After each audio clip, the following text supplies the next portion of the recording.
Hey there, so today we have another review. This is courtesy of, I believe, Phil. Anyway, we had some homebrew reviews, thank you so much, and this is an extra that he sent, and this is 3-4 Floyds barrel-aged Behemoth barley wine. So this is a bourbon barrel-aged barley wine. I believe it was a blonde barley wine, so almost like a wheat wine, at least when I tried it, but hey, bourbon barrel-aged, 12 to 16 months. No, okay, so this is not the same beer that I'm thinking of. Am I thinking of Behemoth? I remember what I had, like this is years ago, but blonde barley wine. But this is more of a regular barley wine because, I mean, look at that color. This is that murky murk. I mean, look at this guy. It's not only like a certain color, but it's murky, which I'm confused about. It's quite murky. But it comes in a kind of deep copper, light brown color, good amount of ruby hues to it, really dark tan head, especially for a beer this brown. So I don't know what they're using, but I could already smell the oxidation on this guy. Don't have a bottle date. Really awesome label though. It's a beautiful 3 Floyds heavy metal kind of label. Yeah, I mean, full blind, I would have guessed that this was some kind of just like super old oxidized double IPA or something. It is all brown bags and paper and cardboard but then, I mean, I guess it's American barley wine, so you have a lot of hops and you're aging that, and that oxidation is just strong as hell. Also getting a ton of booze on this guy. A little bit of like caramelly note. I do have it a little bit chilled. I did warm it up a little bit, but probably not all the way. Probably somewhere around 45 to 50. Now I'm getting a little of that spicy, like hot bourbon character, booziness. Some of that kind of like malt character, so it's like Munich, a little bit of Maillard character, but that's just big booze, hot alcohol, oxidation. Cheers. I do have a hair cold. I guess that's what bourbon barrel aged American barley wine tastes like. Definitely reminds you of American barley wine. Big hoppiness throughout the beer. But you can find prettiness in aging hops. And Augie Carton of Carton Brewing of Steel's Beer Podcast loves doing that. Specifically, specifically hoppy beers, like stuff that's not even like American barley wine, which you can age. We're talking about just like straight up American IPAs, or I think what Blind Tiger does, like Celebration, like aged a year. Personally, for me, I've yet to really find myself really enjoying those flavors.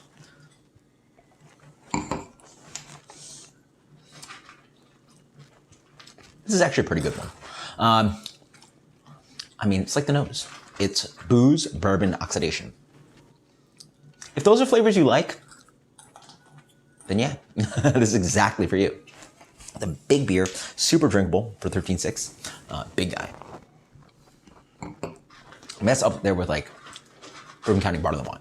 And this drink's like cleaner than that, I'd argue, because the abrasiveness of the hops sort of gives this really nice drying character.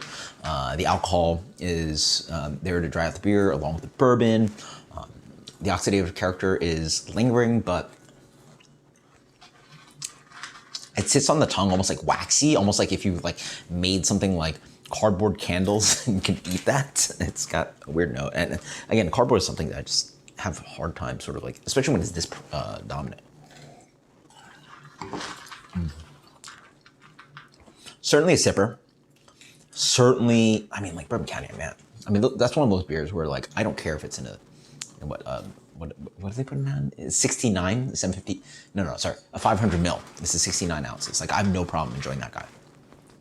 This one's like a bottle share beer, even at 12 ounces. Like, I don't know what you do with this more than what I'm having right now, like, which is that much. Like, I'm good.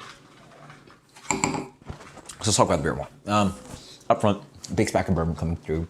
You get some of those really nice kind of light caramelly notes. Either some amount of crystal or Munich, because you get this really nice kind of bready character. You get this kind of like pumpernickel that comes in because the spiciness of the bourbon and the hops are coming through. The piney character, there's a little bit of like almost like the aging offers this like really nice spirit character. So it's like bourbon, it's got a bit of a little burnt to it.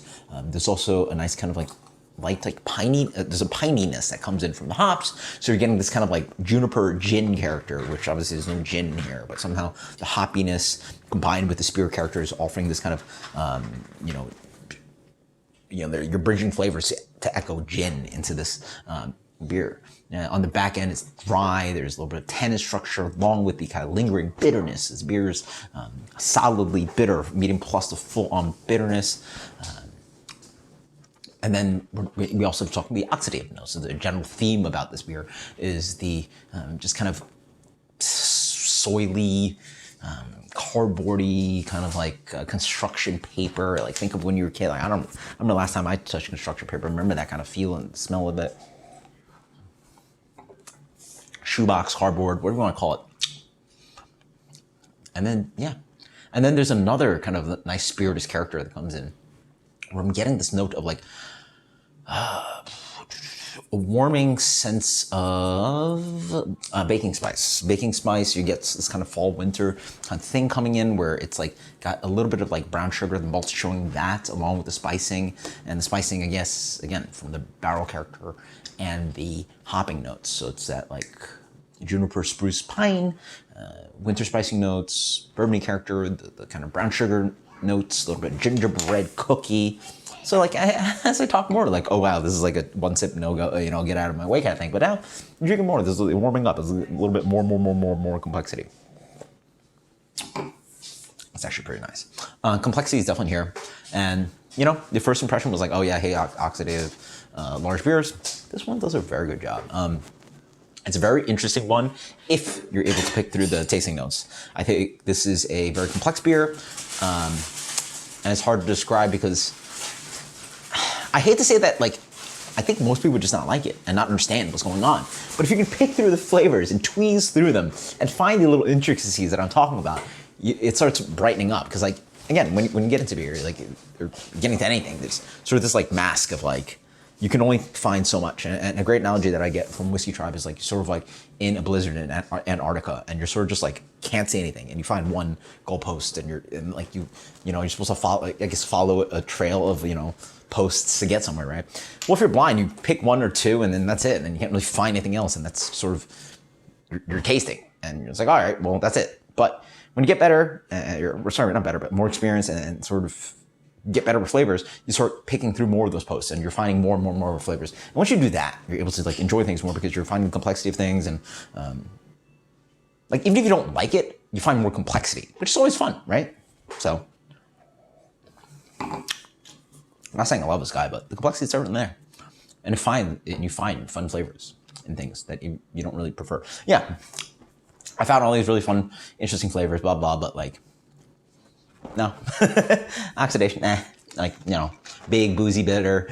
Again, people do ask, what's your favorite beer of all time?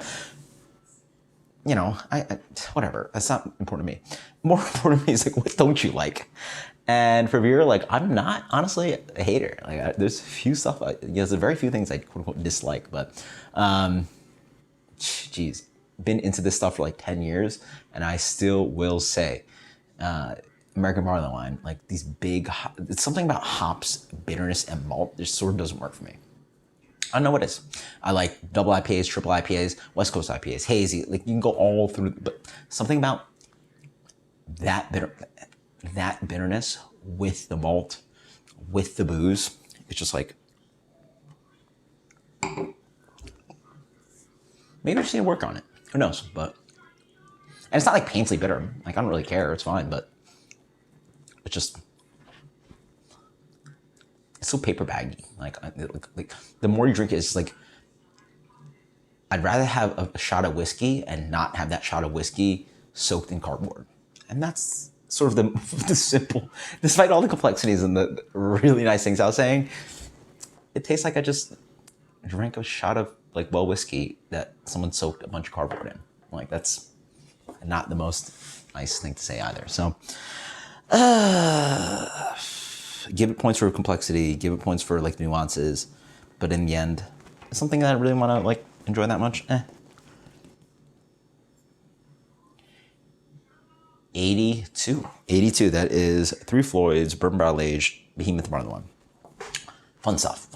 again, not my cup of tea, but if it sounds like something you like, I think this is solidly like A-A, at least, if you're like that kind of flavor profile. Not for me, but I appreciate what it does, and that's what's important about beer. And that's why I talk so much sometimes, because I do appreciate it. I want to talk about what I appreciate, but in the end, that's my opinion. That's the next one, guys. Cheers. Let me know what you think. Let me know if you had this one. Later.